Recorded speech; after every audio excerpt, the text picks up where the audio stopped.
والإسلام ديني ومحمدا رسول الله ويا زمینوں اور آسمانوں میں جو کچھ ہے سب اللہ کی ملکیت ہے. ایک بات تو اللہ نے یہ ارشاد فرمائی، اور دوسری بات کیا فرمائی؟ وَإِن تُبْدُوا مَا فِي أَنفُسِكُمْ أَوْ تُخْفُوهُ يُحَاسِبْكُم بِهِ اللَّهُ. جو کچھ تمہارے دلوں میں خیالات ہیں اس کو تم ظاہر کرو یا مخفی رکھو، تم اس کو بتاؤ یا نہ بتاؤ، اللہ تعالیٰ اس پر تمہارا محاسبہ کرے گا. برے خیالات ہیں، تم ان برے خیالات کا اظہار کرو یا نہ کرو، اللہ کی طرف سے اس پر محاسبہ ہوگا. محاسبے کے بعد فَيَغْفِرُ لِمَن يَشَاءُ وَيُعَذِّبُ مَن يَشَاءُ، جس کو چاہے گا معاف کر دے گا، جس کو چاہے گا عذاب دے گا.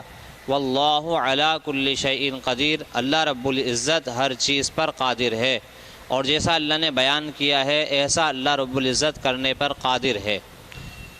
مسلم شریف کی حدیث ہے، حدیث میں آتا ہے حضرت ابو ہریرہ رضی اللہ تعالیٰ عنہ اس حدیث کے راوی ہیں. وہ فرماتے ہیں کہ لما نزلت، جب یہ آیت نازل ہوئی تو اشتد ذالک علی اصحاب رسول اللہ صلی اللہ علیہ وسلم، صحابہ پر اس کا مفہوم بہت گراں گزرا. وہ جو یحاسبکم بہ اللہ کے اندر جو مفہوم ہے نا کہ خیالات چاہے اس کا اظہار کرو یا نہ کرو، یہ بات بہت گراں گزری. اس لیے گراں گزری کہ خیالات تو ایسی چیز ہے کہ یہ خود بخود بھی آتے ہیں، اس پر انسان کا اختیار نہیں ہوتا. کچھ خیالات ایسے بھی ہیں جو انسان خود سوچتا ہے، لیکن کچھ خیالات ایسے ہوتے ہیں جو خود بخود آتے ہیں. تو اللہ کی طرف سے اس پر بھی اگر محاسبہ ہو تو ہمارا ہوگا کیا؟ یہ تو ہماری طاقت سے باہر ہے. فَأَتَوْا رسول اللہ صلی اللہ علیہ وسلم، آپ علیہ الصلاۃ والسلام کے پاس آئے، اور ثم برکوا علی الرکب، پھر آپ علیہ الصلاۃ والسلام کے سامنے گھٹنوں کے بل بیٹھ گئے اور عرض کیا یا رسول اللہ کلفنا من الاعمال ما نطیق، ہمیں ایسے اعمال کا مکلف بنایا گیا ہے جس کی ہم طاقت رکھتے ہیں. مثال کے طور پر الصلاۃ، نماز کا ہمیں پابند بنایا گیا، اور نماز کے پڑھنے کی ہم طاقت بھی رکھتے ہیں، بہت بالکل اللہ کی طرف سے صحیح پابندی ہے، اگرچہ دن میں 5 مرتبہ ہے، ٹھیک ہے.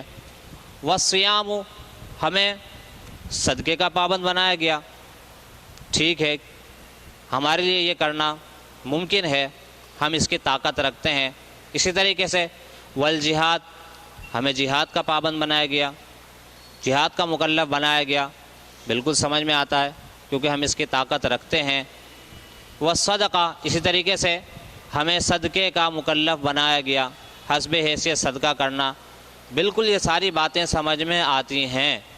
لیکن قد انزلت علیک الآیہ، آپ کے اوپر جو اب آیت نازل ہوئی ہے یا رسول اللہ، ولا نطیقها، ہم اس کی تو طاقت نہیں رکھتے ہیں کہ اس سے بچیں. دلوں میں جو اٹھنے والے خیالات ہیں یا رسول اللہ، یہ تو خود بخود بھی آتے ہیں. تو اب یہ خیالات خود بخود آئیں گے ہمارے نہ چاہتے ہوئے بھی، کیا اس پر بھی ہماری پکڑ ہوگی، اس پر بھی گرفت ہوگی، اس پر بھی محاسبہ ہوگا؟ یا رسول اللہ یہ تو بہت بھاری بات ہے، اس کی ہم طاقت نہیں رکھتے ہیں.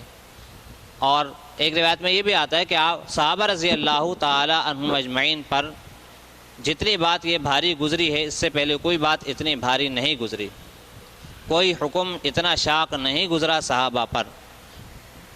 آپ علیہ الصلاۃ والسلام کے سامنے اپنی ساری رودات پیش کی تو آپ علیہ الصلاۃ والسلام نے جواباً فرمایا اتریدون ان تقولوا کما قال اہل الکتابین، کیا تم لوگ یہ چاہتے ہو کہ تم بھی اسی طریقے سے کہو جس طریقے سے 2 کتابوں والوں نے کہا، تورات والوں نے اور انجیل والوں نے. وہ کیا کہتے تھے جب اللہ کا حکم کوئی نازل ہوتا اور نبی کی طرف سے اس کا اظہار ہوتا تو وہ کہتے تھے سمعنا وعصینا، ہم نے سن لیا اور لیکن ہم نے اس کی نافرمانی کی. زبان سے کہتے تھے سمعنا، اور دل میں کہتے تھے ہم نے اس کی نافرمانی کی. بزبان قال سمعنا کہتے تھے اور بزبان حال عصینا کہتے تھے، یعنی دل سے اس پر راضی نہیں تھے. تو آپ علیہ الصلاۃ والسلام نے فرمایا کہ تم بھی ان جیسے بننا چاہتے ہو؟ تم بھی ان جیسی بات کہنا چاہتے ہو، بلکہ تم تو یہ کہو سمعنا و اطعنا، کہ اے اللہ ہم نے سن بھی لیا اور ہم نے اطاعت کر لی۔ اللہ کا حکم ہے، اللہ کے حکم ہر حکم پر صدقنا و آمنا، لبیک کہو اور کہو سمعنا و اطعنا، یا اللہ ہم تیرے ہر حکم کے لیے تیار ہیں، جہاں تیرے اور احکامات ہیں اس کے لیے ہم تیار ہیں، تو تیرے اس حکم کے لیے بھی ہم تیار ہیں۔ بندے کو اپنے رب کے سامنے اس طرح عاجزی کرنی چاہیے، اور اس کے ساتھ ساتھ یہ بھی کہو غفرانک ربک، یا اللہ ٹھیک ہے سمعنا و اطعنا، ہم نے تیرا حکم سن بھی لیا، اس کی اطاعت بھی کریں گے، لیکن اس کے ساتھ ساتھ ہم تیری مغفرت کے طلبگار بھی ہیں، ہم تیری معافی بھی چاہتے ہیں۔ اس کے ساتھ ساتھ یہ بھی کہو اللہ تعالیٰ سے معافی مانگو، مغفرت مانگو، وَإِلَيْكَ الْمَصِيرُ، یا اللہ ہم نے تیرے ہی طرف لوٹنا ہے۔ صحابہ رضی اللہ تعالیٰ عنہ اجمعین نے جب آپ علیہ الصلاۃ والسلام کی پرتاثیر نصیحت سنی تو صحابہ رضی اللہ تعالیٰ عنہ اجمعین پر بہت اثر ہوا، اور کیوں نہ ہوتا، کیونکہ صحابہ رضی اللہ تعالیٰ عنہ اجمعین نے یہ نیت کی ہوئی تھی کہ بس آپ علیہ الصلاۃ والسلام کا اشارہ اور آپ علیہ الصلاۃ والسلام کی طرف سے جو حکم ملے گا اس کو ہم پورا کریں گے، بس یہی نیت تھی۔ اس پر جب صحابہ رضی اللہ تعالیٰ عنہ اجمعین نے اس کو قبول کر لیا اور زبانوں سے یہ کہا فلما اقترأها القوم وذلت بها السنتهم، کہ جب صحابہ نے اس کی تلاوت کی اور ان کی زبانوں نے ان الفاظوں کو ادا کیا کہ سمعنا واطعنا غفرانک ربنا وإلیک المصیر، اللہ رب العزت کو صحابہ رضی اللہ تعالیٰ عنہ اجمعین کی ادا بہت پسند آئی، اس کی آپ علیہ اللہ رب العزت نے تحسین فرمائی، تعریف فرمائی۔ اللہ رب العزت نے پھر اس کے بعد 2 آیتیں نازل کی، ایک میں صحابہ کی مدح سرائی کی، ان کے اس سمعنا واطعنا کی تعریف فرمائی، تحسین فرمائی، اور دوسری آیت میں جو کہ سورۃ البقرہ کی سب سے آخری آیت ہے 286 نمبر، اس میں اللہ رب العزت نے اس حکم کو منسوخ کر دیا، خیالات پر جو محاسبہ تھا اس حکم کو اللہ رب العزت نے منسوخ کر دیا۔ تو صحابہ رضی اللہ تعالیٰ عنہ اجمعین کی برکت سے ہمارے محاسبوں کو بھی معاف کر دیا گیا۔ حکم تو یہی ہوا تھا فَيُحَاسِبُكُمْ بِهِ اللَّهُ، اللہ اس کا تم سے محاسبہ کرے گا، لیکن صحابہ رضی اللہ تعالیٰ عنہم اجمعین نے ایسی اطاعت اور فرما برداری کر کے دکھائی، اللہ رب العزت کو ادا بہت پسند آئی، اللہ رب العزت نے اس کو معاف کر دیا، اور تمام سب کے لیے معاف کر دیا، پوری امت کے لیے معاف کر دیا۔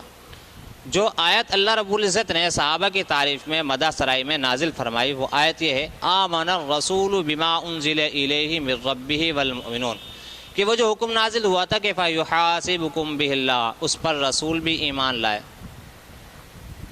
اور اس پر ایمان والے بھی ایمان لائے، یعنی صحابہ رضی اللہ تعالی عنہم اجمعین۔ آمن الرسول بما انزل الیہ من ربہ والمؤمنون کل آمن باللہ وملائکتہ وکتبہ ورسلہ، اور اس پر ایمان لانا ایسا ہے جیسے تمام کے اوپر ایمان لے آئے، اللہ کے اوپر بھی ایمان لے آئے، فرشتوں کے اوپر بھی ایمان لے آئے، آخرت کے دن پر بھی ایمان لے آئے، کتابوں پر بھی ایمان لے آئے، اور کیا کہتے ہیں لا نفرق بین احد من رسلہ، جتنے انبیاء ہیں اللہ کی طرف سے ان میں سے ہم کسی کے درمیان تفریق نہیں کریں گے۔ اللہ رب العزت نے یہ آیت نازل فرمائی اور صحابہ رضی اللہ تعالی عنہم اجمعین کی تعریف میں فرمائی، اس میں تحسین فرمائی، مدح سرائی کی صحابہ رضی اللہ تعالی عنہم اجمعین کی۔ اس کے بعد پھر اللہ رب العزت نے جو اگلی آیت نازل فرمائی ہے اس میں اس حکم کو منسوخ کیا کہ لا یکلف اللہ نفسا الا وسعها لہا ما کسبت وعلیہا ما اکتسبت ربنا لا تؤاخذنا ان نسینا او اخطانا، صرف محاسبے کو معاف نہیں کیا بلکہ غلطی سے اور بھول سے جو گناہ ہو جائے گا اللہ کی طرف سے اس پر بھی معافی کا اعلان ہو گیا۔ اس آیت کی تشریح اور اس آیت کی تفصیل انشاءاللہ پھر کسی موقع پر بیان کریں گے۔ ہم نے آج صرف یہاں پر اتنی بات بیان کرنی ہے کہ صحابہ رضی اللہ تعالی عنہم اجمعین یہ وہ ہستیاں ہیں کہ جن کی وجہ سے امت کو بہت آسانیاں ملی، بہت بڑے بڑے گناہ ان کی اطاعت اور فرما برداری کی وجہ سے امت سے معاف کر دیے گئے، ہٹا دیے گئے۔ صحابہ رضی اللہ تعالی عنہم اجمعین یہ وہ ہستیاں ہیں کہ جن کی وجہ سے پوری دنیا میں دین پھیلا، اور یہ وہ ہستیاں ہیں کہ جن کی وجہ سے آج میں اور آپ مسلمان ہیں۔